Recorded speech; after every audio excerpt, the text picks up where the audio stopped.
place? Richard Burton, Sir Anthony Hopkins, Lord Larry. Hey, bro, how's it hanging? Shrewsbury, mix me a Boilermaker, pronto. Ghastly business. A chap like that with the manners of a petulant billy goat hasn't a chance of getting on in the septidile. Probably a hired killer.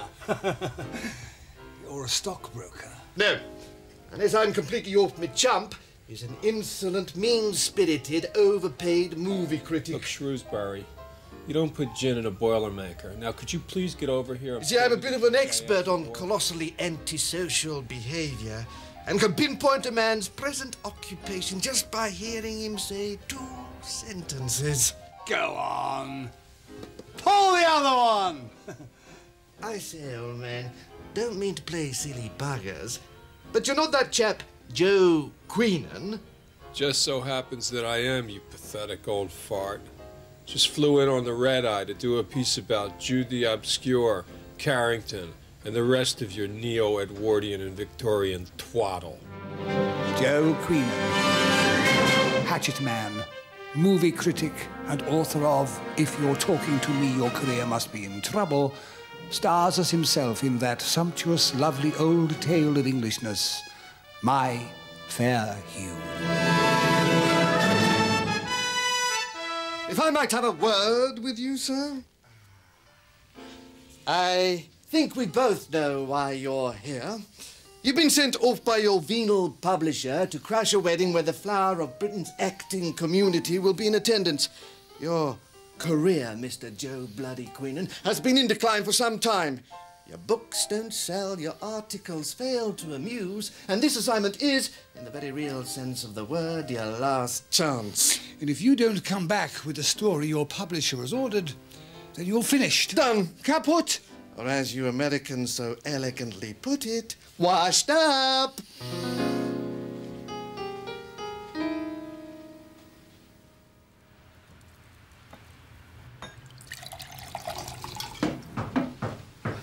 Who goes there? Saxon or Celt? All right, so I'm an asshole, but I'm still gonna get into that wedding tomorrow. Absolutely not, you fickle peasant. You know as well as I do that the filthy pleb hasn't a chance in hell of crashing that wedding. Not unless...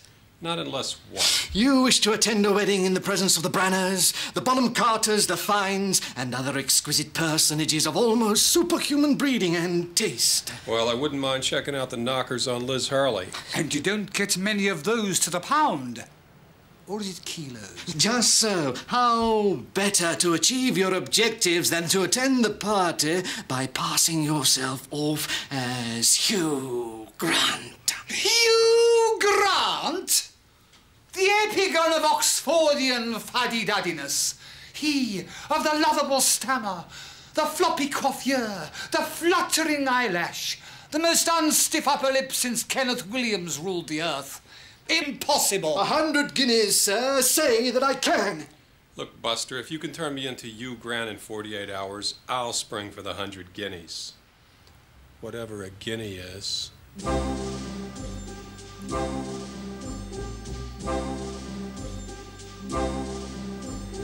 Won't be a tick. Oh, dear. I love you, Piglet. You are a funny little thing. Bloody hell. Bollocks. Nigel, this is an odd business. The thing of it is, Lydia, the boathouse is all at 6s and 7s. Fetch the underbutler, Simcox. Be a good chap. No, no, no! 1,000 times no! It's Simcox, fetch the underbutler. There's a good chap. All in one breath. Allied, allied. Beryl, I wish a word with you in the drawing room. I am reminded of a remark by G.K. Chesterfield. It's just a turn, not Chesterfield.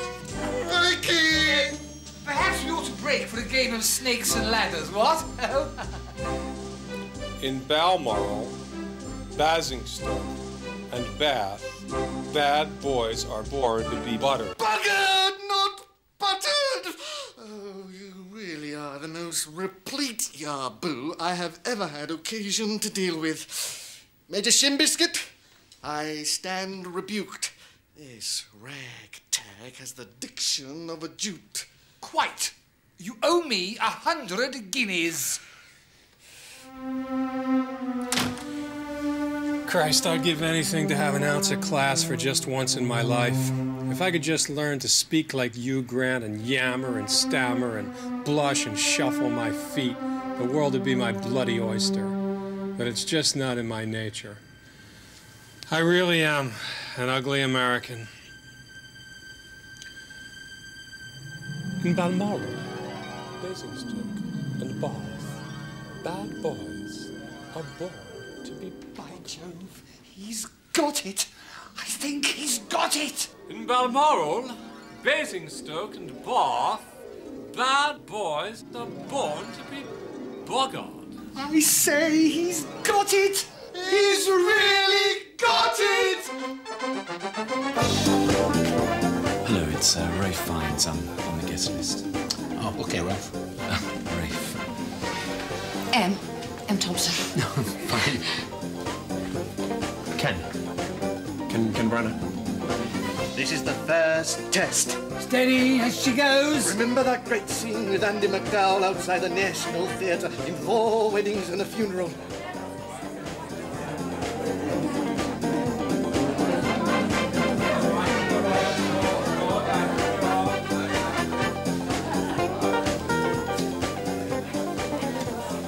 Had a ripping good time on the set of The Welshman, Englishman, Hill, Mountain, that sort of thing. Got a bit tight one night, felt a bit squiffy. Mind you, we all have our foibles, haven't we? Gosh, well, I think you're a really wonderful actor. Not, of course, as good as Tim Roth, but nevertheless, it'd be considered too forward if I asked you up to my room. You know, to talk about acting or do sex or whatever. Boom. I mean, steady on, old girl. God, you guys really come on like a bunch of cross-dressers. Now, see here, old girl. I'm as keen to see your knickers as the next chap. But to be perfectly honest, I don't care tuppence for your attitude towards the British acting community. Frankly, I think you're being a bit of a tart. Room 813, after 10. Bring a condom. Righty-ho.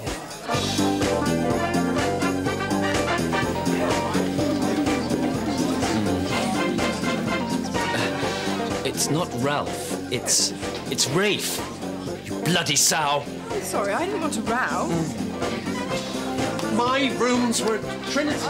Well, one could actually shoot Ralph from the window. Would someone please help us move the pianoforte? It's ever so cumbersome. Why? Well, We'll get that sorted out. excellent. Excellent. Frankenstein actually did quite well on video. A load of tish tosh, if you ask me.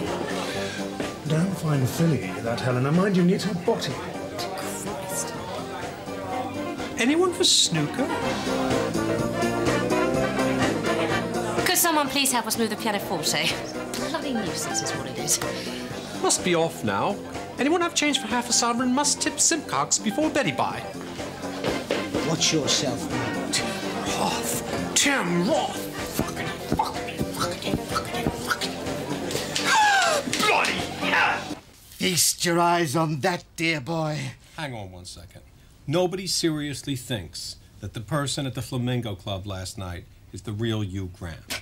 You're entirely too modest, Joey, me boy. Hello. It's her. Huh? Liz. Liz Hurley. This is your Rubicon, Joe. Yes, you've passed your first test with flying colours, but this... Why, if you could pull off this astonishing feat of legerdemain, why, then the hills of Albion would ring with your praises till the bones of Boadicea are interred in Westminster. Yeah, give me the goddamn phone.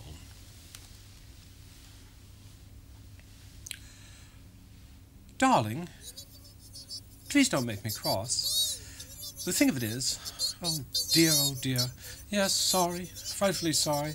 It's just that Fiona, I mean Liz, Muffin, Sweetness, Piglet, well, please, try to understand. Oh, bugger. She's flying in from New York for the wedding. No matter. Peter Hall has scheduled a casting call at the National Theatre for 10 o'clock this morning. They are doing Lear. And so they shall. The game's afoot. Off to the theatre then. Tally-ho! The trick of that voice I do well remember. Is it not the king? I, every inch a king, just so when I do not... Next! Aye, every inch a king. See when I do stare. See how the subject quakes, eh? Thank you. Next! Baka, baka, baka. Why, you... This is an unexpected pleasure.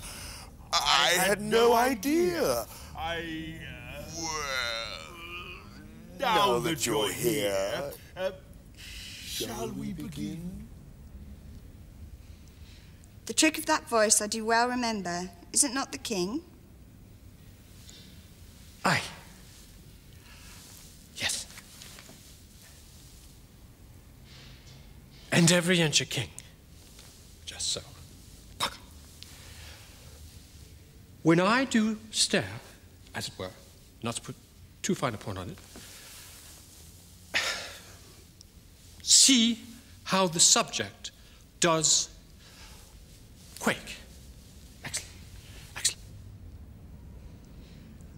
Ladies and gentlemen, I give you King Lear. Aye, and every inch a king.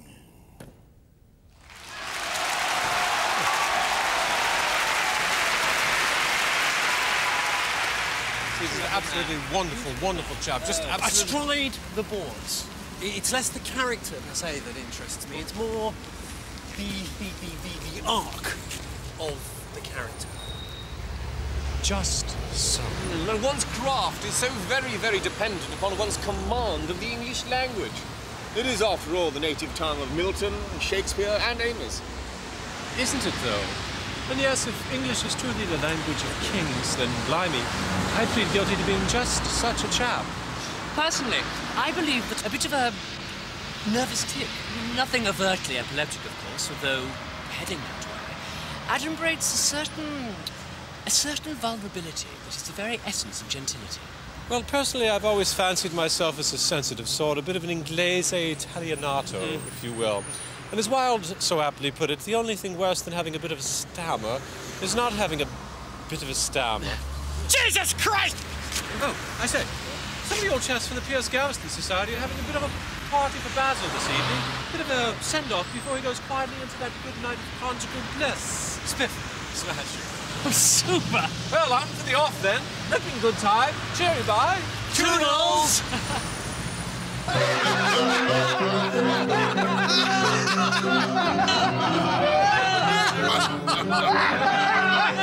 They're rather large.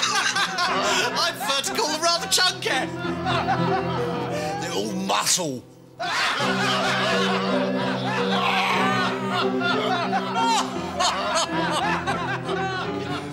I say, I've got a ripping idea. Let's sing a song that they do in Peter's Friends when they find out Stephen Fry has AIDS. Hey, steady on, man.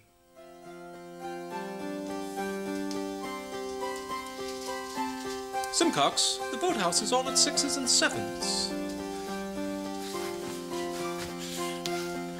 God bless your eyes, sir. Steady on, old man.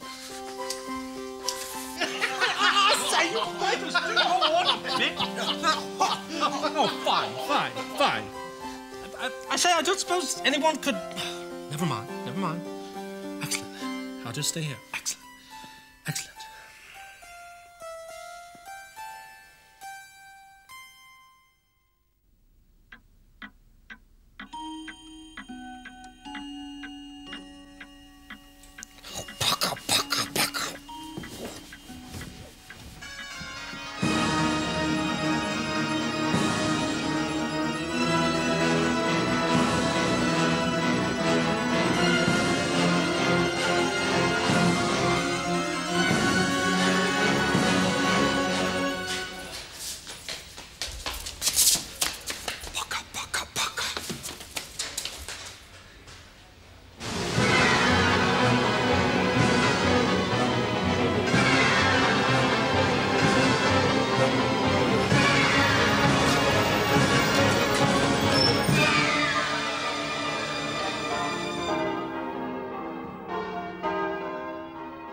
sincerely sorry, and if it is any consolation whatsoever, I shall be committing suicide immediately after the reception.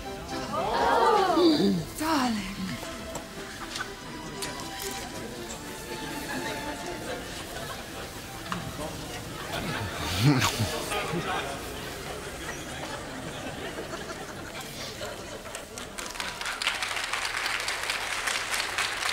My lords, ladies and gentlemen, I do apologize. Sorry to disturb. But just to recap, frightful business about Basil and those hedgehogs. Yeah. As Pater, or was it G.K. Chesterton once said, I am as ever in bewildered awe of anyone willing to enter into the conjugal arena, having always been a bit of a whoopsie myself. Only joking. Actually, I'm as much in the vagina business as the next bloke. In any case, enjoy the Devonshire clotted cream, the 400 different kinds of tea, and the petit fours. Now, about those sheep. Kumbaya, my lord. Kumbaya. Kumbaya. Kumbaya.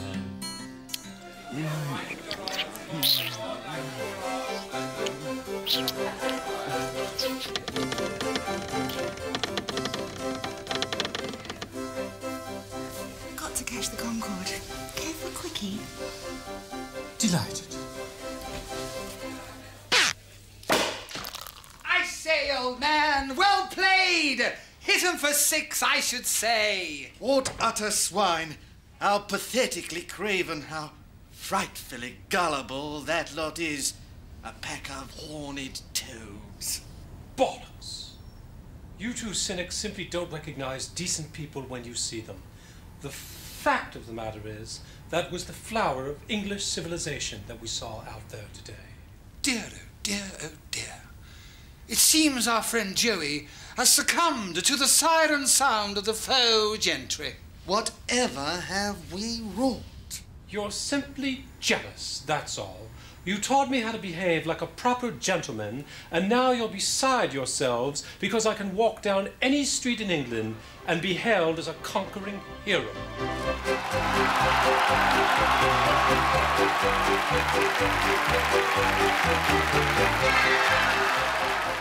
Harrods and Harry, don't spare the horses. First time in London, sir? I should say not. I'm an actor by dint of profession, a bit of a thespian, as it were. Ah, and who might you be playing at this particular juncture in your career? Lear. Edward? King, actually. King Lear. It's a load of rubbish, if you'll pardon me for saying so, your worship. Shakespeare and that lot, bunch of toffs.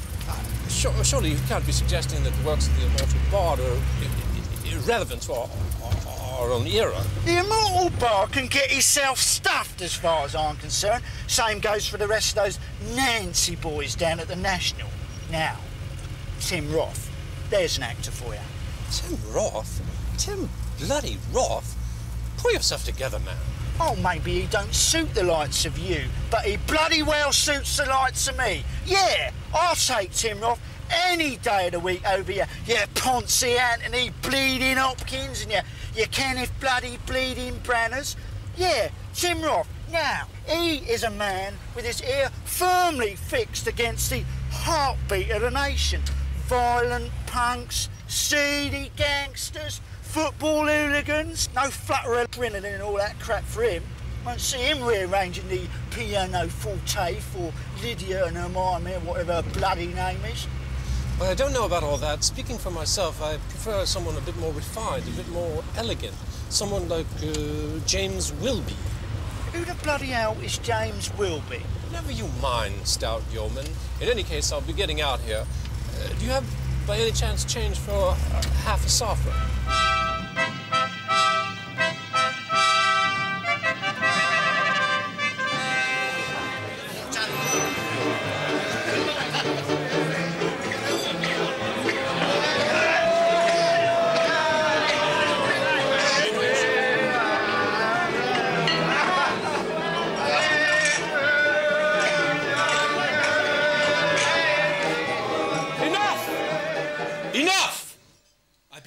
beseech you by all you hold dear to cease and desist from this villainous behavior. I come here today, gentlefolk, to plead for a return to civility. All that separates the likes of you from the likes of me is encapsulated in a single word: decency. I am, with all my foibles, and who has not the odd foible, a fundamentally decent chap. You are not. You are rakes and counter-jumpers, bounders and ne'er-do-wells. That, and not your accents, and the fact that you never shot grouse from your windows at Christ's Church, is what separates you from a superb chap such as I, or Kenneth, or Sir Anthony. What about Tim Roth? We shall speak of Tim anon. For now, let me say only this. Reflect on what you do. Look before you leap. Neither a borrower nor a lender be. Most important of all, remember the words of the immortal bard. Be you blithe and bonny, converting all your sounds of woe into hey, nonny, nonny.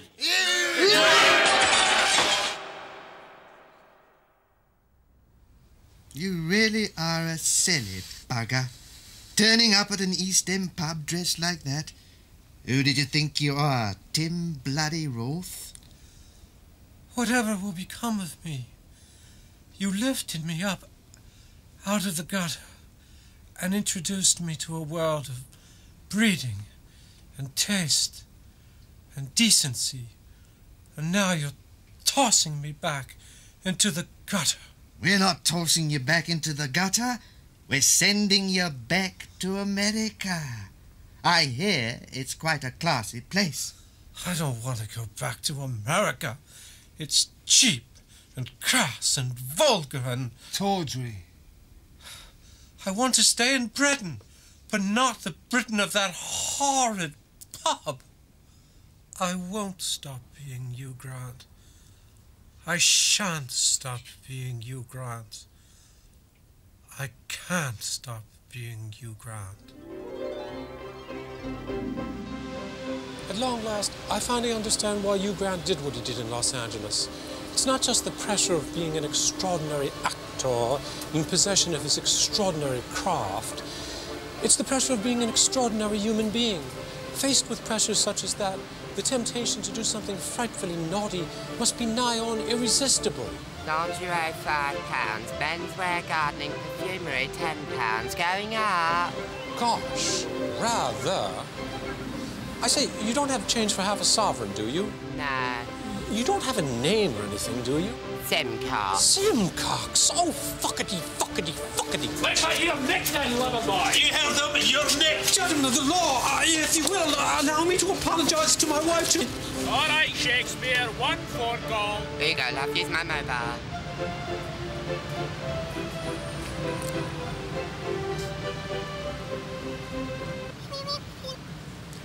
Darling, I've done something for which I am more sorry than I can possibly say. I've hurt people that I love and embarrassed people that I work with.